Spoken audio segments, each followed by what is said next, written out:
First we can discuss about the background of the cryptographic system.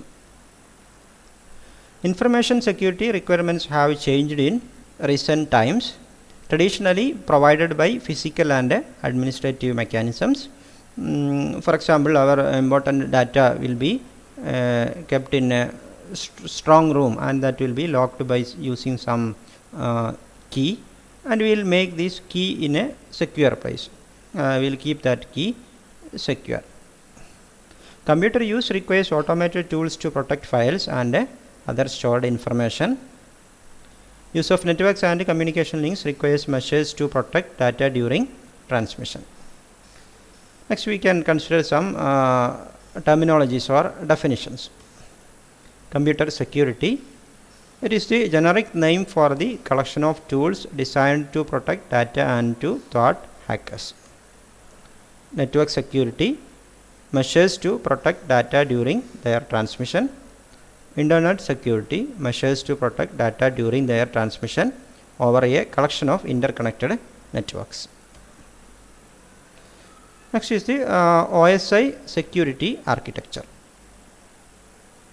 Security architecture for OSI defines a systematic way of defining and providing security requirements. We have three aspects of security. They are security as attack, security mechanism, and security service. Security attack എന്നുള്ളത് നമുക്ക് just അറിയുന്ന സംഭവമാണ്. Any action that compromise the security of information owned by an organization. Information security is about how to prevent attacks or failing that to detect attacks on information based systems. ഒന്നെങ്കിൽ നമ്മൾ അറ്റാക്കിനെ prevent ചെയ്യുക, അല്ലെങ്കിൽ attack എന്തെങ്കിലും നടന്നിട്ടുണ്ടെങ്കിൽ അതിനെ at least detect ചെയ്യാനെങ്കിലും try ചെയ്യുക എന്നുള്ളതാണ്. അതാണ് ഇതിനെതിരുള്ള നമുക്കൊരു എന്താ പറയുക, ഒരു ആക്ഷൻ എന്ന് പറയുന്നത്, ഈ സെക്യൂരിറ്റി അറ്റാക്കിനെ പ്രിവെൻറ്റ് ചെയ്യുക. Often threat and attack used to mean same thing, have a wide range of attacks, and we can broadly classify the attacks into passive attack and active attack. Passive attacks means eavesdropping or monitoring of transmissions. We are not modifying the attacker will not modify the content, but just monitor the data. ഇപ്പോൾ അതിന് example ആയിട്ട് നമുക്ക് പറയാൻ പറ്റുന്നതാണ് release of message content and traffic analysis. Release of message contents, ഇപ്പോൾ നമ്മളിവിടെ രണ്ട് communicating parties ഉണ്ടെന്ന് വിചാരിക്കുക, ബോബ് ആൻഡ് ആലീസ്. ബോബ് എന്നുള്ളത് ഒരു കമ്മ്യൂണിക്കേഷൻ്റെ വൺ എൻഡിലുള്ള ആളാണ്. ആലീസ് എന്നുള്ളത് ദി അതർ പാർട്ട്, അത് സെൻഡർ ആൻഡ് റിസീവർ എന്ന് അസ്യൂം ചെയ്യുക. Bob is the sender and Alice is the receiver. They are using some communication medium like internet or any other network, WAN. So in between them there is an attacker or adversary. Here we are using the name Darth. Okay, Darth is trying to read the content of message from Bob to Alice. And assume that we have not used any encryption mechanism, then Darth will read the content and some confidential data, and he can use that data for further attacks. Okay, or if the data is related with some company, then this confidential information can be given to some other competing companies, and he can make some benefits. Attacker can make some benefits. Okay. Another case is traffic analysis. Assume that this data is encrypted.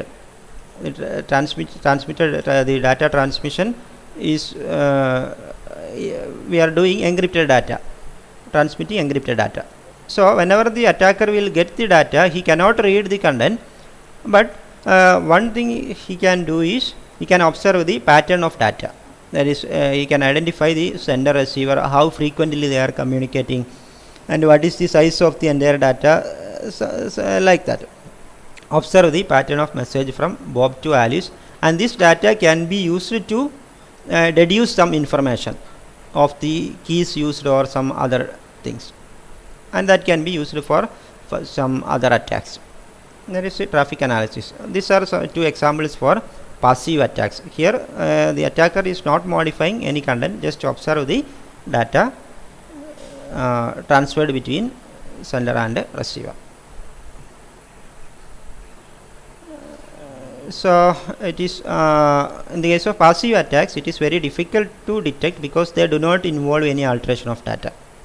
Passive attack problem എന്ന് പറഞ്ഞു കഴിഞ്ഞാൽ നേരത്തെ നമ്മൾ പറഞ്ഞു അതിനകത്തൊരു active involvement ഇല്ല, just monitor ചെയ്യുകയാണ്.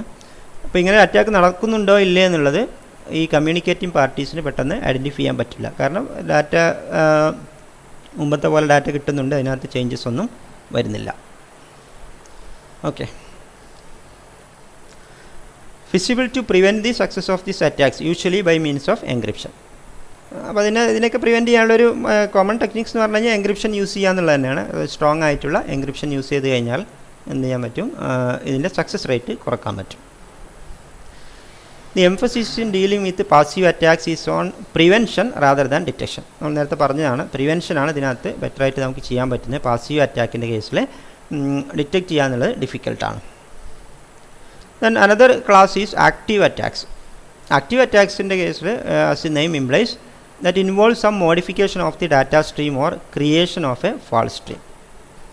അപ്പോൾ അതിനകത്ത് ഈ അറ്റാക്കർ എന്ത് ചെയ്യും, ഉള്ള ഡാറ്റയെ മോഡിഫൈ ചെയ്യുകയോ അല്ലെങ്കിൽ പുതിയ എന്തെങ്കിലും ഡാറ്റ ഉണ്ടാക്കി അയക്കുക, അങ്ങനെയൊക്കെയുള്ള കേസാണ് ആക്റ്റീവ് അറ്റാക്ക് എന്നുകൊണ്ട് ഉദ്ദേശിക്കുന്നത്. Can be sub divided in to 4: Masquerade, then replay attack, modification of message, denial of service. So Masquerade, in this case actually one entity pretends to be a different entity.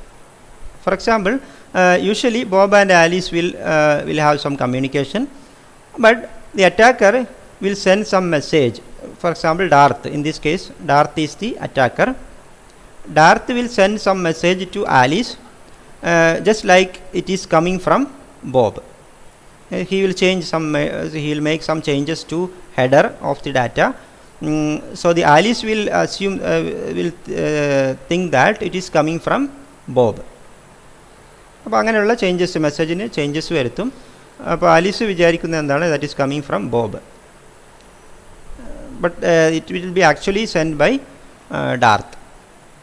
അപ്പോൾ അത് വെച്ചിട്ട് എന്തെങ്കിലും illegal ആക്സസോ അല്ലെങ്കിൽ എന്തെങ്കിലും confidential ആയിട്ടുള്ള ഡാറ്റയൊക്കെ വേണമെന്നുണ്ടെങ്കിൽ എന്ത് ചെയ്യാം, ഹാക്ക് ചെയ്തെടുക്കാൻ പറ്റും. അപ്പോൾ അതാണ് മാസ്കുറേഡ് എന്നുള്ള ഉദ്ദേശിക്കുന്നത്. Another attack is replay attack. ഇവിടെ എന്താ ചെയ്യുന്നത് വെച്ച് കഴിഞ്ഞാൽ അറ്റാക്കർ മുമ്പത്തെ കമ്മ്യൂണിക്കേഷൻ എന്തെങ്കിലും എന്ത് ചെയ്യും, ഇങ്ങനെ മോണിറ്റർ ചെയ്യും. നേരത്തെ നമ്മൾ പാസീവ് അറ്റാക്കിൽ പറഞ്ഞ പോലെ എന്തെങ്കിലും മോണിറ്റർ ചെയ്യും.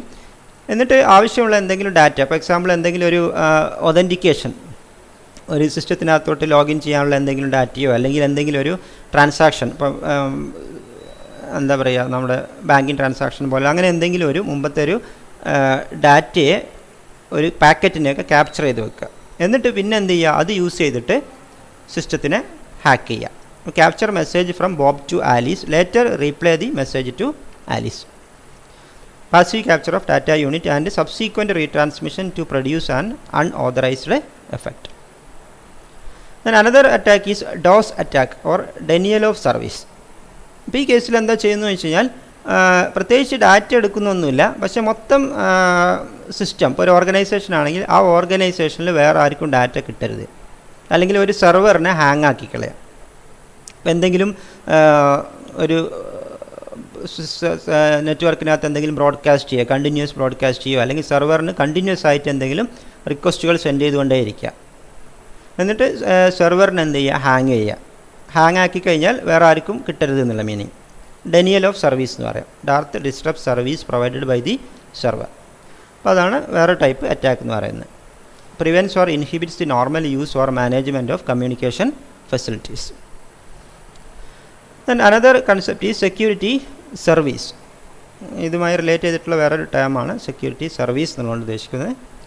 Enhance the security of data processing systems and information transfers of an organization, intended to counter security attacks. Security അറ്റാക്സിനെ കൗണ്ടർ ചെയ്യാൻ വേണ്ടിയിട്ടുള്ളതിനാണ് നമ്മൾ ഈ സെക്യൂരിറ്റി സർവീസ് എന്നുകൊണ്ട് ഉദ്ദേശിക്കുന്നത്. Using one or more security mechanism. അപ്പോൾ ഒരു സെക്യൂരിറ്റി സർവീസ് ഇംപ്ലിമെൻറ്റ് ചെയ്യാൻ വേണ്ടി നമുക്ക് കുറേ മെക്കാനിസംസ് യൂസ് ചെയ്യേണ്ടി വരും. അതിന് നമ്മൾ സെക്യൂരിറ്റി മെക്കാനിസം എന്നാണ് പറയുന്നത്. അപ്പോൾ കുറേ സെക്യൂരിറ്റി മെക്കാനിസംസിനെ കമ്പൈൻ ചെയ്തിട്ടായിരിക്കും will implement one security service. Often replicates functions normally associated with physical documents. നമ്മൾ നേരത്തെ പറഞ്ഞു, നമ്മൾ ഫിസിക്കലി ഒരു ഡാറ്റയെ നമ്മൾ സിസ്റ്റം ഒന്നുമില്ല എന്ന് വിചാരിക്കുക, ഡിജിറ്റൽ ഒന്നും അല്ലെങ്കിൽ പോലും സിസ്റ്റത്തിനെ സെക്യൂർ ചെയ്യാൻ വേണ്ടി പല കാര്യങ്ങളും നമ്മൾ ചെയ്യാറുണ്ട്. ഒന്ന് ഞാൻ നേരത്തെ പറഞ്ഞു, ജസ്റ്റ് ഒരു റൂമിലിട്ട് പൂട്ടി വെക്കുക, അതായത് എന്നിട്ട് അതിൻ്റെ താക്കോൽ എന്ത് ചെയ്യുക, അതുപോലെ അതിൻ്റെ കീയും സ്ട്രോങ് ആയിരിക്കണം, അതിൻ്റെ ലോക്കും സ്ട്രോങ് ആയിരിക്കണം, ആ കീ എന്നിട്ട് സെക്യൂർ ആക്കി വെക്കും. പിന്നെ വേറെ കേസ്, ഇപ്പോൾ നമ്മളൊരു ഡാറ്റ ഇന്ന ആളുടെ അടുത്ത് തന്നെയാണ് വരുന്നതെന്ന് ഇൻഡിക്കേറ്റ് ചെയ്യാൻ വേണ്ടി എന്ത് ചെയ്യും, ഇപ്പോൾ ഒരു ഓർഡർ ഇറക്കിയതെന്ന് വിചാരിക്കുക, അത് ഇപ്പോൾ പ്രിൻസിപ്പൾ ഇറക്കിയ ഓർഡർ ആണെന്നുള്ളത് അറിയണമെന്ന് എങ്ങനെയായിരിക്കും, നമ്മളതിൻ്റെ സിഗ്നേച്ചർ നോക്കിയിട്ടാണ്. പിന്നെ വേറെ കേസ് ഡേറ്റ്, ഒരു ഓർഡറിനൊരു വാലിഡിറ്റി ഉണ്ടായിരിക്കും, അത് അതിൻ്റെ ഡേറ്റിനെ ബേസ് ചെയ്തിട്ടാണ്. പിന്നെ വേറെ എന്തായിരിക്കും, ചിലത് നമ്മൾ കോൺഫിഡൻഷ്യലാക്കി വെക്കേണ്ടി വരും. Then tampering, destruction, like that. അപ്പോൾ ഇതിനെയൊക്കെ നമ്മൾ ഡിജിറ്റലി ഇതിന് റെപ്ലിക്ക ഉണ്ടാക്കുക എന്നുള്ളതാണ് മിക്കവാറും ചെയ്യുന്നത്.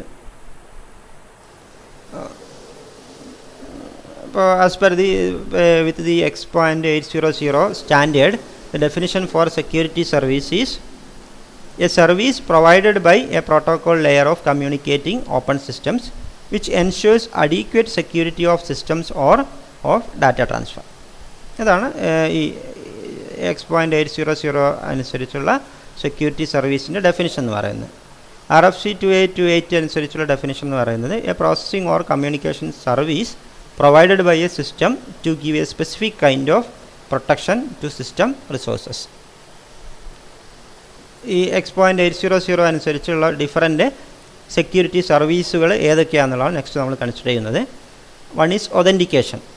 Authentication means assurance that communicating entity is the one claimed. നമ്മൾ പാസ്വേഡ്, ലോഗിൻ പാസ്വേഡൊക്കെ യൂസ് ചെയ്യുന്നത്. Access control, prevention of unauthorised use of A resource. ഇതും എന്താണെന്ന് വെച്ച് കഴിഞ്ഞാൽ നമുക്കൊരു പ്രിവിലേജ് കൊടുത്തിട്ടുണ്ടായിരിക്കും. ഒരു അഡ്മിനിസ്ട്രേറ്റർ, ഇപ്പോൾ ഫോർ എക്സാമ്പിൾ ഒരു സിസ്റ്റത്തിൻ്റെ അഡ്മിനിസ്ട്രേറ്ററിന് അയാൾക്ക് കുറേ അധികം ആക്സസ് ഉണ്ട്. അല്ലെങ്കിൽ നമ്മളിപ്പോൾ ഒരു കേസിൽ നമ്മളൊരു ക്യാമ്പസ് സോഫ്റ്റ്വെയർ എടുക്കുകയെന്ന് വിചാരിക്കുക, പ്രിൻസിപ്പലിനുള്ള ആക്സസ് വളരെ കൂടുതലായിരിക്കും. HOD അങ്ങനെയായിരിക്കും. ഒരു സ്റ്റുഡൻറ്റിൻ്റെ ആക്സസുമായി കമ്പയർ ചെയ്യുമ്പോൾ ഒരു ഫാക്കൽറ്റി മെമ്പർക്ക് കൂടുതൽ ആക്സസ് ഉണ്ടായിരിക്കും. ദെൻ HODക്ക് കുറച്ചുകൂടി കൂടുതൽ ആക്സസ് ഉണ്ടായിരിക്കും, പ്രിൻസിപ്പൽക്ക് കുറച്ചുകൂടി കൂടുതൽ ആക്സസ് ഉണ്ടായിരിക്കും. അപ്പോൾ prevention of unauthorised use of resource. Then data confidentiality means protection of data from unauthorized disclosure. Data integrity, assurance that data received is as sent by the authorized entity. ഇപ്പോൾ ഒരു data, ഒരു sender റിസീവർക്ക് അയച്ച data in between അതിനകത്ത് എന്തെങ്കിലും modification വന്നിട്ടുണ്ടോ എന്നുള്ളത് ensure ചെയ്യാൻ വേണ്ടിയിട്ടുള്ളതാണ് ഡാറ്റ ഇൻറ്റഗ്രിറ്റി ചെക്ക് എന്നൊക്കെ പറയുന്നത്. അപ്പോൾ അതിനുവേണ്ടി നമ്മൾ ഹാഷിങ്, അതുപോലെ ചെക്സം, അങ്ങനെയുള്ള സാധനങ്ങളൊക്കെ യൂസ് ചെയ്യും. അത് നമ്മൾ ഒരു മൊഡ്യൂളായിട്ട് നമുക്ക് പഠിക്കാനുള്ളതാണ്. ദെൻ നോൺ റിപ്യൂഡിയേഷൻ എന്ന് പറഞ്ഞു കഴിഞ്ഞാൽ protection against denial by one of the parties in a communication. അപ്പോൾ ഒരു എന്തെങ്കിലും, ഇപ്പോൾ ഫോർ എക്സാമ്പിൾ ഒരു ബാങ്കിങ് ട്രാൻസാക്ഷൻ ആണെന്ന് വിചാരിക്കുക. അപ്പോൾ അതിനകത്ത് ട്രാൻസാക്ഷൻ നമ്മൾ ചെയ്ത് കഴിഞ്ഞിട്ട് പറയുകയാണ്, നമ്മളൊരാൾക്ക് ഇപ്പോൾ ഫോർ എക്സാമ്പിൾ ഇപ്പോൾ എന്തെങ്കിലും ഫണ്ട് ട്രാൻസ്ഫർ ചെയ്തു, റിസീവർ പറയുകയാണ് എനിക്കത് കിട്ടിയിട്ടില്ല. പക്ഷേ അയാൾക്ക് ആക്ച്വലി കിട്ടിയിട്ടുണ്ട്, പക്ഷേ അയാൾ എന്താ പറയുകയാണ് എനിക്ക് കിട്ടിയിട്ടില്ല. അപ്പോൾ അതിനെന്തെങ്കിലും ഒരു പ്രൊട്ടക്ഷൻ വേണം നമുക്കിങ്ങനെ. ഒരാൾ ഇങ്ങനെ ഡെനി ചെയ്യുകയാണെങ്കിൽ അത് പ്രൂവ് ചെയ്യാൻ വേണ്ടിയിട്ട്. അതാണ് നോൺ റിപ്യൂഡിയേഷൻ എന്ന് പറയുന്നത്. അല്ലെങ്കിൽ ഇപ്പോൾ ആരെങ്കിലും എന്തെങ്കിലും ഡാറ്റ നമ്മൾ സെൻഡ് ചെയ്ത് കൊടുത്തു, റിസീവർക്ക് കിട്ടി, എന്നിട്ട് സെൻഡർ പറയുകയാണ് ഞാൻ അങ്ങനെ ഒന്നും സെൻഡ് ചെയ്തിട്ടില്ല. അപ്പോൾ അതിനെയും പ്രിവെൻറ്റ് ചെയ്യണം. അപ്പോൾ അതൊക്കെ ഇതിനകത്ത് വരുന്നതാണ് നോൺ റിപ്യൂഡിയേഷൻ എന്നുള്ളതുകൊണ്ട് ഉദ്ദേശിക്കുന്നത്. Protection against denial by one of the parties in a communication. Next നമുക്ക് പറയാനുള്ള സെക്യൂരിറ്റി മെക്കാനിസം എന്നുള്ള കൺസെപ്റ്റാണ്. ഇത് തൊട്ട് മുമ്പ് വരെ നമ്മൾ പറഞ്ഞത് സെക്യൂരിറ്റി സർവീസുകളായിരുന്നു. Next security mechanism. We already said that a security service will be made up of a number of security mechanisms. A feature designed to detect, prevent or recover from a security attack. No single mechanism that will support all services required. However, one particular element underlies many of the security mechanisms in use, cryptographic techniques. Hence, our focus is on this topic. We can divide these security mechanisms into specific security mechanism and pervasive security mechanism. ഞാൻ പറഞ്ഞു നമ്മളിത് ഓരോ mechanisms ആണ്. ഈ mechanisms use ചെയ്തിട്ട് നമുക്ക് എന്ത് ചെയ്യാൻ പറ്റും, we can implement security services. അപ്പോൾ ഒരു സെക്യൂരിറ്റി സർവീസ് ഇംപ്ലിമെൻറ്റ് ചെയ്യാൻ വേണ്ടി നമുക്ക് ചിലപ്പോൾ ഒന്നിലധികം സെക്യൂരിറ്റി മെക്കാനിസംസ് യൂസ് ചെയ്യേണ്ടി വരും. ഈ സെക്യൂരിറ്റി മെക്കാനിസത്തിന് നമ്മളതിൻ്റെ പ്രോപ്പർട്ടി വൈസ് അത് എങ്ങനെയാണ് ഇംപ്ലിമെൻറ്റ് ചെയ്തിട്ടുള്ളത്, ഇപ്പോൾ ഈ പ്രോട്ടോക്കോൾ ലെയറിൽ എവിടെയാണ് ഇംപ്ലിമെൻറ്റ് ചെയ്തിട്ടുള്ളത്. നേരത്തെ നമ്മൾ പറഞ്ഞിരുന്നു ഒരു OSI ലെയർഡ് ആർക്കിടെക്ചർ, അതിനകത്ത് പല ലെയറുകളിലൊക്കെ ആയിരിക്കും സെക്യൂരിറ്റി ഡിഫൈൻ ചെയ്യുന്നത്. അപ്പോൾ അതിനെയൊക്കെ ബേസ് ചെയ്തിട്ട് നമുക്ക് സെക്യൂരിറ്റി മെക്കാനിസത്തിന് specific security mechanism and pervasive security mechanism എന്ന് പറഞ്ഞിട്ട് ക്ലാസിഫൈ ചെയ്യാൻ പറ്റും. സ്പെസിഫിക് സെക്യൂരിറ്റി മെക്കാനിസം എന്ന് പറഞ്ഞു കഴിഞ്ഞാൽ that will be defined or implemented in a particular protocol layer. അപ്പോൾ അതിന് എക്സാമ്പിളാണ് encipherment, digital signature, access control, data integrity, authentication, exchange, traffic padding, routing control etcetera. Pervasive security mechanism എന്ന് പറഞ്ഞു കഴിഞ്ഞാൽ അതൊരു സ്പെസിഫിക് പ്രോട്ടോക്കോൾ ലെയറിലാണ് എന്നൊന്നും പറയുന്നില്ല, ജനറൽ ആയിട്ടുള്ള സെക്യൂരിറ്റി മെക്കാനിസംസ് ആണ്. സ്പെസിഫിക് സെക്യൂരിറ്റി മെക്കാനിസം എന്ന് പറഞ്ഞു കഴിഞ്ഞാൽ that will B implemented in a particular protocol layer. ഇതിന് പെർവാസീവ് സെക്യൂരിറ്റി മെക്കാനിസത്തിൻ്റെ എക്സാമ്പിൾസ് ആണ് trusted functionality, security labels, event detection, security audit trials, security recovery. Relationship between security service and mechanism. അപ്പോൾ നമുക്കിത് നോക്കി കഴിഞ്ഞാൽ ഒരു ഏകദേശ ധാരണ കിട്ടും. ഇപ്പോൾ എക്സാമ്പിളായിട്ട് ഒരു സർവീസാണ് പിയർ എൻറ്റിറ്റി ഓതൻറ്റിക്കേഷൻ എന്ന് പറയുന്നത്. അതിനെ ഇംപ്ലിമെൻറ്റ് ചെയ്യാൻ വേണ്ടി ഇതെല്ലാം മെക്കാനിസംസ് ആണ്. Encipherment, digital signature, access control, data integrity, authentication, exchange, traffic padding, routing control, notarization, ഇതെല്ലാം എന്താണ് ഡിഫറൻറ്റ് സെക്യൂരിറ്റി മെക്കാനിസംസ് ആണ്. ഈ പിയർ എൻറ്റിറ്റി ഓതൻറ്റിക്കേഷൻ എന്ന് പറഞ്ഞിട്ടുള്ള ഈ സർവീസ്, ഇതെല്ലാം സർവീസുകളാണ്. പിയർ എൻറ്റിറ്റി ഓതൻറ്റിക്കേഷൻ എന്നുള്ള സർവീസ് ഇംപ്ലിമെൻറ്റ് ചെയ്യാൻ വേണ്ടി നമ്മൾ യൂസ് ചെയ്ത മെക്കാനിസംസ് ഏതൊക്കെയാണ്? ഒന്ന് എൻസിഫർമെൻറ്റ് യൂസ് ചെയ്തിട്ടുണ്ട്, ഡിജിറ്റൽ സിഗ്നേച്ചർ യൂസ് ചെയ്തിട്ടുണ്ട്, ഓതൻറ്റിക്കേഷൻ എക്സ്ചേഞ്ചും യൂസ് ചെയ്തിട്ടുണ്ട്. ഇനി വേറൊരു സർവീസാണ് ഡാറ്റ ഒറിജിൻ ഓതൻറ്റിക്കേഷൻ. ഈ സർവീസ് സെക്യൂരിറ്റി സർവീസ് ഇംപ്ലിമെൻറ്റ് ചെയ്യാൻ വേണ്ടി എൻസിഫർമെൻറ്റ് യൂസ് ചെയ്തിട്ടുണ്ട്, ഡിജിറ്റൽ സിഗ്നേച്ചർ യൂസ് ചെയ്തിട്ടുണ്ട്. ആക്സസ് കൺട്രോളിൻ്റെ കേസിൽ നമ്മൾ ആക്സസ് കൺട്രോൾ എന്ന് പറഞ്ഞിട്ട് തന്നെ ഒരു മെക്കാനിസം ഉണ്ട്, അപ്പോൾ അത് മാത്രം മതി. കോൺഫിഡൻഷ്യാലിറ്റിയുടെ കേസിൽ എൻസിഫർമെൻ്റ് ആണ് യൂസ് ചെയ്യുന്നത്. പിന്നെ വേറെ ഒന്നും കൂടി യൂസ് ചെയ്തിട്ടുണ്ട്, റൂട്ടിംഗ് കൺട്രോളും യൂസ് ചെയ്യുന്നുണ്ട്. ദെൻ ട്രാഫിക് ഫ്ലോ കോൺഫിഡൻഷ്യാലിറ്റിയുടെ കേസിലാണെങ്കിൽ എൻസിഫർമെൻറ്റ് യൂസ് ചെയ്തിട്ടുണ്ട്, ട്രാഫിക് പാഡിംഗ് യൂസ് ചെയ്തിട്ടുണ്ട്, റൂട്ടിംഗ് കൺട്രോൾ യൂസ് ചെയ്തിട്ടുണ്ട്. ഡാറ്റ ഇൻറ്റഗ്രിറ്റി ആണെങ്കിൽ എൻസിഫർമെൻ്റ് ഉണ്ട്, ഡിജിറ്റൽ സിഗ്നേച്ചർ ഉണ്ട്, ഡാറ്റ ഇൻറ്റഗ്രിറ്റി എന്ന് പറഞ്ഞിട്ട് ഇത്രയും മെക്കാനിസംസ് വെച്ചിട്ടാണ് ഇംപ്ലിമെൻറ്റ് ചെയ്തിട്ടുള്ളത്. നോൺ റിപ്യൂഡിയേഷൻ ആണെങ്കിൽ digital signature, data integrity and notarization. Availability എന്നുള്ള വേറൊരു സർവീസാണ്. അതിൻ്റെ കേസിൽ ഡാറ്റ ഇൻറ്റഗ്രിറ്റിയും യൂസ് ചെയ്തിട്ടുണ്ട്, ഓതൻറ്റിക്കേഷൻ എക്സ്ചേഞ്ചും യൂസ് ചെയ്തിട്ടുണ്ട്. ഇനി നെക്സ്റ്റ് നമുക്ക് മോഡൽ ഫോർ നെറ്റ്വർക്ക് സെക്യൂരിറ്റി. നമ്മളിപ്പോൾ പറഞ്ഞുകൊണ്ടിരിക്കുന്നതൊക്കെ ഒരു ഇൻട്രൊഡക്ഷനാണ്, ജനറിക്കായിട്ട് മൊത്തം നമ്മളൊരു ടോപ്പിക്കിനെ കുറിച്ചൊരു ഓവർവ്യൂ ആണ് പറയുന്നത്. അപ്പം model for network security, this is a simple model for network security. Sender and recipient. Then sender wants to send some message to the recipient. This is our message. Then at the sender side, a security related transformation will be done on the message with some secret information. അതിനാണ് നമ്മൾ key എന്നൊക്കെ പറയുന്നത്. ആ ഒരു secret information വെച്ചിട്ട് എന്ത് ചെയ്യും, മെസ്സേജിനെ ഒരു സെക്യൂരിറ്റി റിലേറ്റഡ് ട്രാൻസ്ഫോർമേഷൻ ചെയ്യും. എന്നിട്ട് കിട്ടുന്ന മെസ്സേജിന് നമുക്ക് സെക്യൂർ മെസ്സേജ് എന്ന് പറയാം. ഈ മെസ്സേജിന് എന്ത് ചെയ്യും, ഒരു ഇൻഫർമേഷൻ ചാനൽ വഴി സെൻഡ് ചെയ്യും. ഇൻഫർമേഷൻ ചാനൽ എന്ന് പറഞ്ഞു കഴിഞ്ഞാൽ ദാറ്റ് ഈസ് ഓപ്പൺ, അല്ലെങ്കിൽ പബ്ലിക്, ആർക്ക് വേണമെങ്കിൽ ആക്സസ് ചെയ്യാൻ പറ്റുന്നൊരു ചാനലാണ്. അപ്പോൾ അതുവഴി സെൻഡ് ചെയ്യും. ഒപ്പോണൻറ്റിന് വേണമെന്നുണ്ടെങ്കിൽ എന്ത് ചെയ്യാം, അറ്റാക്കറിനും എന്ത് ചെയ്യാം, ഇതിനകത്തുള്ള ഈ ഡാറ്റ ആക്സസ് ചെയ്യാം. But that is secured because we have made some security related transformation with a secret key. Then that will receive at the receiver side, reach at the receiver side secure message. Then at the receiver side, the same security related transformation in reverse order that will be performed with the same key or different key, that depends on the algorithm used. Then the recipient will get the original message. Then another question is how to distribute the key to the sender and receiver. For that purpose, there will be some trusted third party, arbiter or distributor of secret information. Okay, this is the model for network security.